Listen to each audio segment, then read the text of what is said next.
Henry hobby ka kya?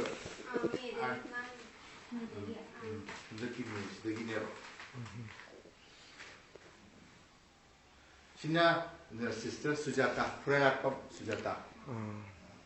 Masi hek ma narapatagi, yakana narapatagi, tum lay minarabani. Man senior nurse saita, nurse Marini Sivatausi. With a dialysis sister, Masi kidney function to there.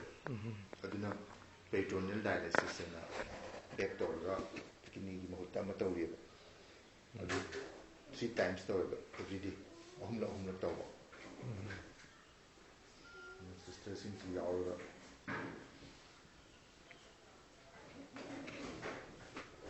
look 100% from here.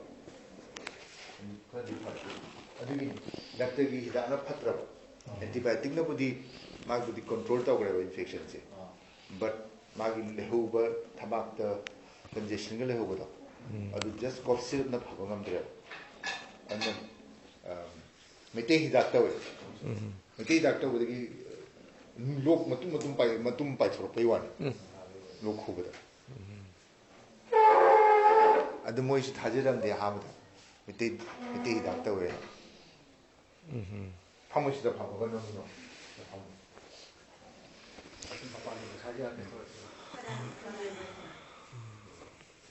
Flash out when you should be told.